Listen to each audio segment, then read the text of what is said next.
Welcome all. I am Moir Jagdale and we are going through our subject Elements of Electrical Engineering. आज आपण topic number 6 चालू करणार आहोत. That is Protective Devices and Switchgear.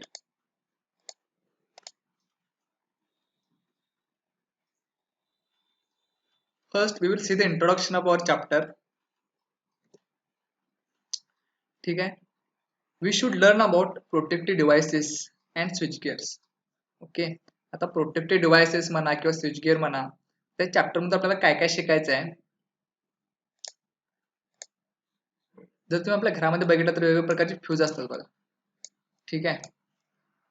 तुमच्या main switch जिथं असतोय तिथे काय असते, फ्यूज असते किंवा तुमचे एमसीबी असतात. ठीक आहे. हे काय झालं, तुमचे प्रोटेक्टिव्ह डिव्हायसेस झाले. मग हे जे आपण काय करणार आहे, माहिती घेणार आहोत. आता प्रोटेक्टिव्ह डिव्हायसेस म्हणजेच काय, तुमची जी काही घरातली इलेक्ट्रिकल सिस्टीम आहे, तुमचे उदाहरणार्थ तुमचे स्विच बोर्ड्स असो, तुमचा फॅन, तुमचा टीव्ही, तुमचे वेगवेगळे लॅम्प्स, तुमचं फ्रीज, ठीक आहे, जे काही इलेक्ट्रिकल वस्तू आहेत त्याचं प्रोटेक्शन करण्यासाठी आपण ह्या गोष्टी वापरत असतोय. त्या गोष्टींचं प्रोटेक्शन म्हणा, प्लस तुम्ही स्वतः, ठीक आहे, जे ह्युमन बिंग्स आहेत त्यांचं पण प्रोटेक्शन म्हणा, ह्या सगळ्या गोष्टीचं प्रोटेक्शन करण्यासाठी आपण काय करत असतोय, प्रोटेक्टिव्ह डिव्हायसेस वापरत असतो. ठीक आहे. आता ते कुठल्या कुठल्या प्रकारचे आहेत किंवा कोणते कोणते आहेत ते आपण स्टडी यामध्ये करणार आहोत. Different types off switch gears. ठीक आहे. आता ते कुठल्या कुठल्या टाइपचे तुमचे डिव्हायसेस आहेत त्यालाच आपण काय म्हणतोय, स्विच गिअर्स असं म्हणतोय. त्याला काय म्हणतोय आपण, स्विच गिअर्स असं म्हणतोय. मग ते कुठल्या कुठल्या प्रकारचे आहेत, तुमचा फ्यूज, एमसीबी मध्ये भरपूर टाइप्स आहेत. ठीक आहे. या सगळ्या गोष्टी आपण बघणार आहोत. ठीक आहे.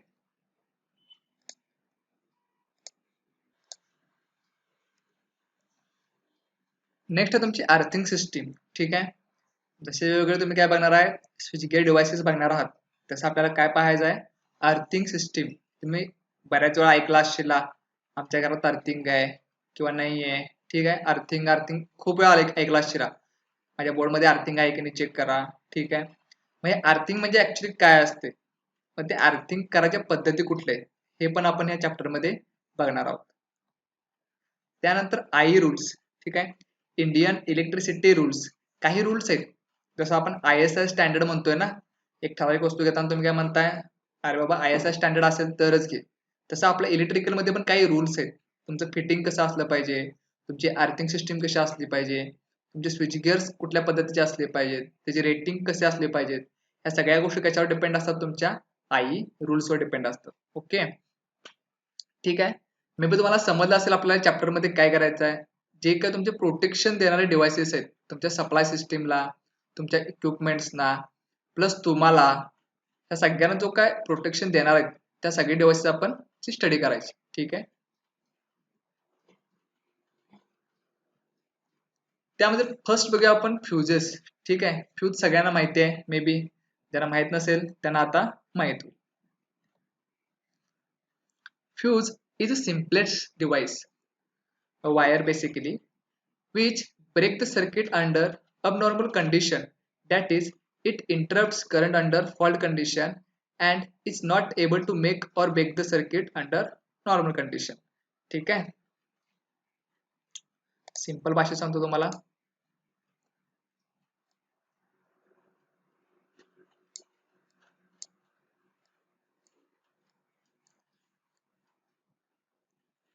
सिंपल इथं काय डायग्राम आहे. ओके.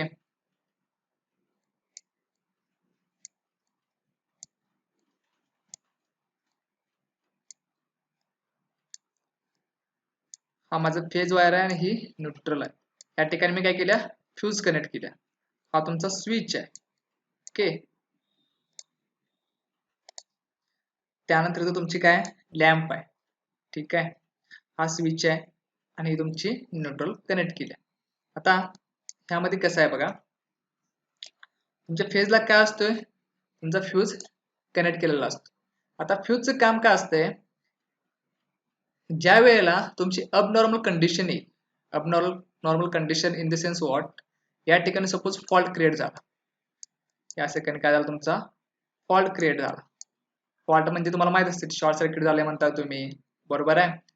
सर्किट काय झालं, शॉर्ट झालं, म्हणजे त्या ठिकाणी काय झाला, तुमचा फॉल्ट क्रिएट झाला किंवा एखादी अबनॉर्मल कंडिशन आली, तुमचं नॉर्मल ऑपरेशन चालू आहे लॅम्पचा आणि एकदम लॅम्प गेला किंवा शॉर्ट झाला तर तिथं काय म्हणताय तुम्ही, तुमचा फॉल्ट क्रिएट झाला, फॉल्ट आला सिस्टीमला असं म्हणताय तुम्ही.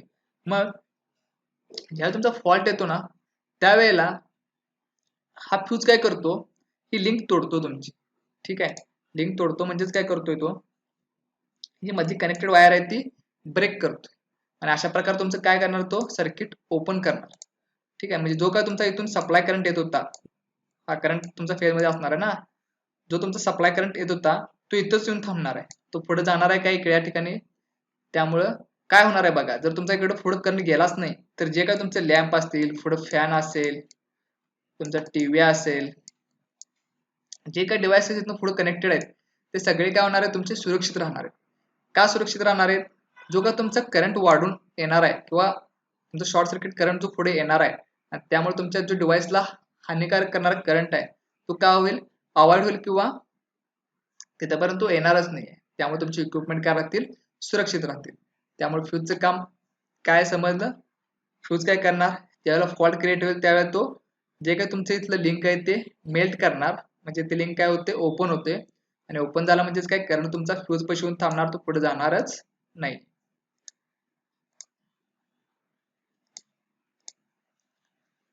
Fuse is the simplest device which break the circuit under abnormal condition. ठीक आहे, ज्यावेळी तुमचे abnormal condition create होईल त्यावेळी सर्किट ब्रेक करणार. That is interrupt current under fault condition and it is not able to make or break the circuit under normal condition. Normal कंडिशनला ते काय ब्रेक करणार नाही. ठीक आहे, जसं चालू आहे तसंच ते चालू राहणार. It is used for overload short circuit protection in medium voltage up to 33 kV 33 kV and low voltage up to 400 volt. ठीक आहे, तुम्ही जे तुमचं 400 व्होल्ट पासून किंवा तुमच्या घरात जे 230 व्होल्ट आहे तिथं पासून तुमच्या 33 केव्ही पर्यंत तुम्ही फ्युजेस वापरू शकता. 33 किलो व्होल्ट जिथपर्यंत तुम्ही वापरणार तिथपर्यंत तुम्ही ते फ्युजेस यूज करू शकता. 230 व्होल्ट कुठे असणार, तुमच्या घरी असणार आहे. 400 व्होल्ट कुठे असणार, तुमचं इंडस्ट्रीमध्ये असेल. 33 केव्ही कुठे असेल, सेम तुमचं इंडस्ट्री प्लस तुमचे जे काही ट्रान्समिशन लाईन्स वगैरे आहेत त्या ठिकाणी असेल. सगळ्याचं प्रोटेक्शन करण्यासाठी आपण फ्यूज वापरतो. ठीक आहे, फक्त फ्यूज म्हणजे काय समजून घ्या. ठीक आहे, आता नेसेसिटी ऑफ फ्यूज, फ्यूज का वापरायची. A fuse is used to protect an important instrument. तुमच्या घरातलं एखादं इम्पॉर्टंट इन्स्ट्रुमेंट असेल, उदाहरणार्थ तुमचं टीव्ही. ठीक आहे, इम्पॉर्टंट आहे ना तुम्हाला, तुमच्यासाठी, कारण का ते कॉस्टली आहे, त्याला काहीतरी झालं तुम्हाला भरपूर खर्च करायला लागतात. त्यामुळं हे तुमचं इम्पॉर्टंट इन्स्ट्रुमेंट आहे. और क्रिटिकल अप्लायन्सेस, तुमचे काही क्रिटिकल अप्लायन्सेस असतील. ठीक आहे, फ्रॉम द फॉल्ट करंट्स और ओव्हर करंट्स. फॉल्ट करंट आणि ओव्हर करंट. तुम्हाला फॉल्ट म्हणजे पहिला काय सांगतो मी तुम्हाला, हे लक्षात येईल. ठीक आहे, सपोज हा माझा काय एखादा लॅम्प आहे.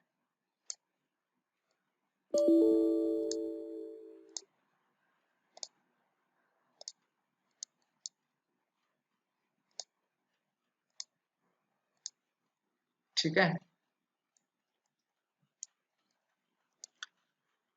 हा माझा लॅम्प आहे, तो 230 volt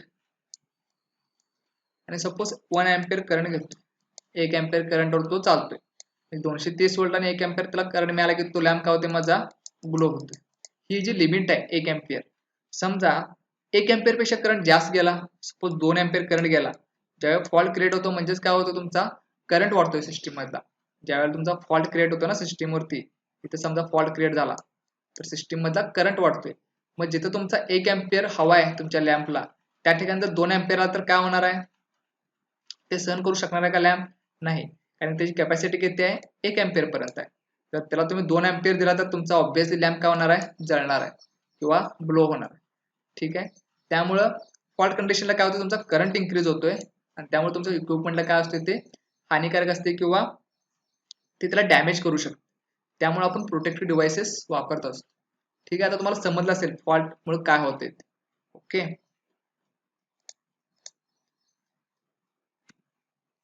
fuse is connected in series with the appliances which is to be protected. ठीक आहे. तुम्ही जर घरात बघितलं असेल तर काय असते, पहिला तुमचा फ्यूज असतो. जसं मी आता तुम्हाला डायग्राम काढून दाखवलं ना, हा तुमचा फ्यूजचा सिम्बॉल आहे. त्यानंतर तुमचे काय असतील, लॅम्प असेल, त्यानंतर तुमचा परत फॅन असेल, हा फॅनचा सिम्बॉल आहे. ठीक आहे. तुमचे ट्यूबलाईट असतील, जे काय असेल, तुमचं टीव्ही असेल, तुमचं फ्यूज काय असणार आहे, त्यांच्या सगळ्यांच्या सिरीज मध्ये असतं. ठीक आहे. The current rating of the fuse is slightly less than maximum allowable current of the appliances. ठीक आहे. तुमचं जे काही करंट रेटिंग असणार आहे फ्यूजचं, ते कमी असणार आहे कशापेक्षा, जो काय तुमचा करंट घेणार आहे अप्लायन्सेस. जसं मी तुम्हाला आता उदाहरण दिलं ना, तुमचा 1 एम्पियर काय घेतोय, तुमचा लॅम्प घेतोय. हा लॅम्प किती घेतोय, 1 एम्पियर पर्यंत तुमचा वर्क होतोय. मग तुमचं जे फ्यूजचं जे रेटिंग आहे ते किती असणार आहे, 0.9 एम्पियर. 0.9 एम्पियर. ठीक आहे. किंवा ती काही वेळेला 1 एम्पियर पण ठेवतोय आपण, 0.9 ते 1 एम्पियर धरूया. ज्या वेळेला काय होणार, तुमच्या सर्किट मधून 1.1 किंवा 1.2 एम्पियर करंट पास होणार, त्यावेळी पहिला काय ब्लो होणार, तुमचा फ्यूज ब्लो होणार. समजतंय बघा, फ्यूज पहिला काय होणार, ब्लो होणार. का, हे जी लिमिट किती आहे, 1 एम्पियर पर्यंत आहे. 1 एम्पियरचा करंट वर आला की हा काय होतोय, ब्लो होतोय, म्हणजे सर्किट ओपन करतोय. समजा तुमचं सर्किट इथंच ओपन झालं तर पुढे सप्लाय जाणार आहे काय ह्याला, नाहीये. त्यामुळे आपण काय करतोय, जे काय अप्लायन्सेस आहे त्याच्या रेटिंग पेक्षा थोडं कमी आपण काय करतोय, फ्यूजचं रेटिंग ठेवतो. As soon as the actual current through the appliances and fuse exceed the rated value, the fuse wire melts and gets open. ज्यावेळी काय होते, तुमच्या अप्लायन्सेस मध्ये जास्त करंट जातोय, ठीक आहे, त्यावेळी काय होते, जो काय एक्स्ट्रा करंट आहे तो पहिला फ्यूज मध्ये जाणार आहे. आणि फ्यूजचं लिमिट तुम्ही किती ठेवलाय, अप्लायन्सेस पेक्षा थोडं कमी. मग त्यावेळी काय होणार, ती फ्यूज वायर मेल्ट होणार आणि तुमचं सर्किट ओपन करणार. The circuit is broken, no current now flows through the appliances and it is protected. तुमचं सर्किट ओपन होणार आणि कुठलाच करंट तुमच्या अप्लायन्सेस पर्यंत जाणार नाही, त्यामुळे तुमचं इक्विपमेंट काय राहील, प्रोटेक्टेड राहील. ठीक आहे. तर रेटिंग ऑफ फ्यूज कशामध्ये किती किती असते बघा, जी तुमची करंटची रेटिंग आहे ना, एक गोष्ट लक्षात ठेवा, आपले जे काही इक्विपमेंट्स आहेत त्या सगळ्याचे रेटिंग तुमच्या करंटवर डिपेंड आहे. कशावर डिपेंड आहे, करंटवर. व्होल्टेज पण असते नो डाऊट, पण मेन तुमचा फॅक्टर काय, करंट. आता रेटिंग ऑफ फ्यूजेस बघा, 0.5 एम्पियर ते 1 एम्पियर, 2 एम्पियर, 8 एम्पियर, 16 एम्पियर पर्यंत असतात. जर तुम्ही घरातला फ्यूज बघितला तर तुमचा 16 एम्पियरचा असेल, 8 एम्पियरचा असेल. ठीक आहे. हवा तर तुम्ही त्यावरती रेटिंग बघू शकताय, फ्यूज वरती लिहिलेलं असते बघा ब्रॉड अक्षरात, 16 एम्पियर. ठीक आहे. त्यानंतर क्लासिफिकेशन बघा फ्यूजेसचं, सेमी एन्क्लोज्ड और rewirable type, totally enclosed or cartridge type, dropout fuse, expulsion fuse, HRC fuse means high rupturing capacity fuse, striker fuse, switch fuse. ठीक आहे. हे काय तुमचे फ्यूजचे क्लासिफिकेशन्स. त्यामध्ये आपण पहिला सेमी एन्क्लोज्ड और रिवायरेबल फ्यूज बघणार. ठीक आहे. तुम्ही घरामध्ये बघताय ना या प्रकारचा, त्याला काय म्हणतो आपण, सेमी वायरेबल किंवा सेमी एन्क्लोज्ड और रिवायरेबल फ्यूज. हा तुमच्या घरामधला फ्यूज या डायग्राम वर तुम्हाला समजेल. ठीक आहे. हा सगळ्यांनी तुम्ही बघितलाय. आता हा काय असतोय बघा, त्यामध्ये कुठले कुठले पॉइंट्स आहेत या ठिकाणी जर तुम्ही बघितला तर हा तुमचा फ्यूजचा बेस आहे. ठीक आहे. त्यानंतर तुम्ही तो होल्ड करताय, फ्यूज होल्डर आहे, हा बेस आहे तुमचा फ्यूजचा, हा फ्यूजचा होल्डर आहे. त्यानंतर हे कॉन्टॅक्ट पॉइंट्स आहेत तुमचे 2. त्यानंतर इथे काय असतं तुमचं, त्या साईडला काय असणार, या साईडला स्क्रू असणार आहे. ओके. त्यानंतर फ्यूज एलिमेंट तुम्ही याच्यामध्ये काय करणार, इथं प्लेस करणार, म्हणजे असे तुम्ही तार यामध्ये गुंडाळणार आणि काढून कसं करणार, या ठिकाणी आणून प्लेस करणार. ठीक आहे. या टाईप तुम्ही काय करणार आहे, त्याचं प्लेसमेंट करणार तुमच्या फ्यूज एलिमेंट्स. कॉपरची वायर आपण त्यासाठी वापरतो. ठीक आहे. हा सगळ्यांनी बघितलाय. त्यामध्ये काय काय असते बघा, this fuse is most commonly used in the domestic wiring and circuit carrying low current. Domestic म्हणजे तुमचं घरगुती. ठीक आहे. घरामध्ये वगैरे आपण हा वापरतोय.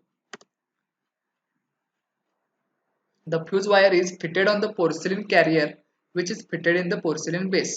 हे तुमचं पोर्सिलिनचं काय मटेरियल आहे, चिनी माती म्हणता ना तुम्ही, त्याचं हे मटेरियल आहे. आणि हे काय तुमची कॅप आहे, हे तुमचं काय ह्यामध्ये तुम्ही ते प्लेस करणार, तुमची कॅप आहे ती, म्हणजे हा तुमचा बेस आहे आणि हा तुमचा काय झाला होल्डर झाला. हा होल्डर यामध्ये काय करणार तुम्ही पेस्ट करणार. ठीक आहे, सगळ्यांना माहिती आहे.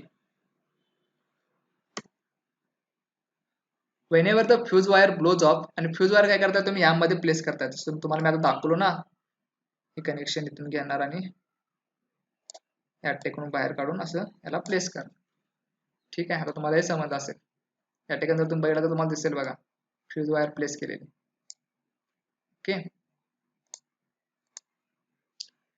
whenever the fuse wire blows off, म्हणजे ज्यावेळी तुमची फ्यूज वायर ब्लो होणार म्हणजे काय, हे इथंच काय होणार कट होणार. ठीक आहे, ब्लो होणार म्हणजे काय, इथं ही तुमची जळणार थोडक्यात, आणि हे जळल्यामुळे काय होणार इथं कट होणार. दॅट इज मेल्ट म्हणजे काय ती पागळणार आहे.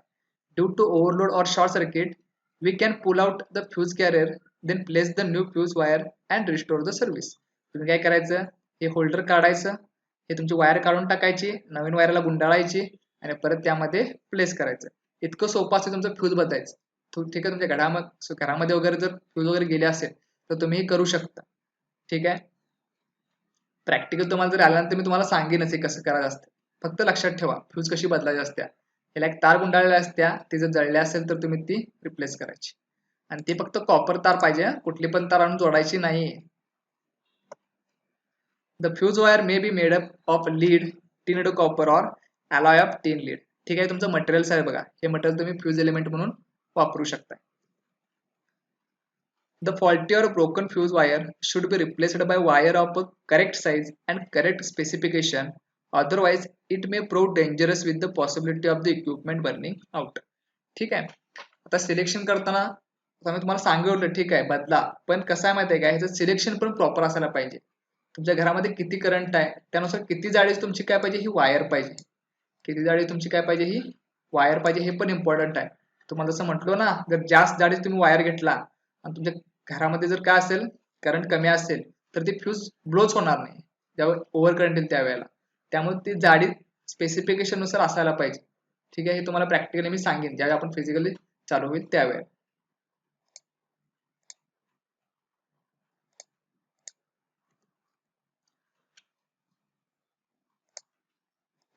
Rewirable fuse suffer from following disadvantages. आता याचे काही डिसएडव्हान्टेजेस पण आहेत ते बघूया आपण. Unreliable operation.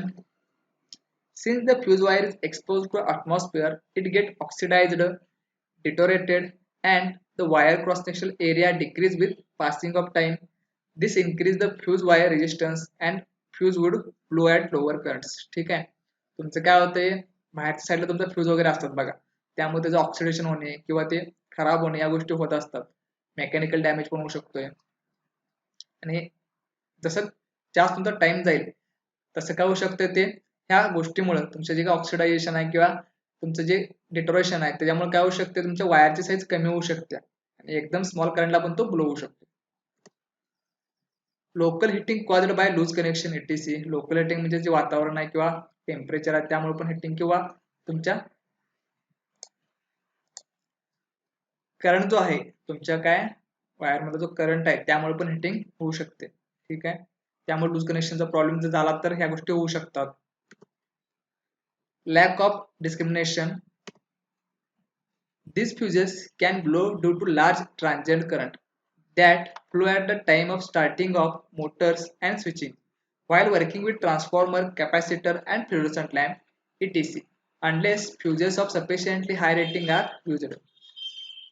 सेम तुमचं रेटिंग नुसार जर तुम्ही काय केलं नाही, तुमचं फ्यूज एलिमेंट सिलेक्ट केलं नाही तर ते ऑब्विसली काय होणार आहे, ब्लो होणार. जेव्हा तुमचं स्विचिंग ऑपरेशन होत असते, मोटर चालू करताय त्यावेळेला थोडा करंट वाढत असतो तुमचा. ठीक आहे, कंडिशन्स आहेत, मग जेवढं ट्रान्झिएंट स्विचिंग तुमचं जास्त असेल त्यामुळे तुमचं काय होऊ शकतं, तर तुमच्या फ्यूजवरती परिणाम करू शकतो आणि फ्यूज नको त्यावेळेला ब्लो करू शकतो. तुम्ही बघितला पण असेल विनाकारण तुझा फ्यूज काय असतोय ब्लो होत असतोय, तर तो का ब्लो होतोय, तुमचं प्रॉपर सिलेक्शन नसेल तर. Risk of external flame and fire. तर तुमचं प्रॉपर प्रोटेक्शन जर नाही झालं, प्रॉपर प्रोटेक्शन नाही झालं कशाचं, तुमच्या इलेक्ट्रिकल सिस्टीमचं, तर फायर वगैरे लागू शकतं. ठीक आहे, यामध्ये रिस्क आहे 100% असं काही सांगू शकत नाही, पण रिस्क आहे. ठीक आहे. आय होप तुम्हाला इथपर्यंत पार्ट समजला असेल. नेक्स्ट लेक्चर आपण पुढचे पार्ट बघणार आहोत. ठीक आहे. थँक्यू.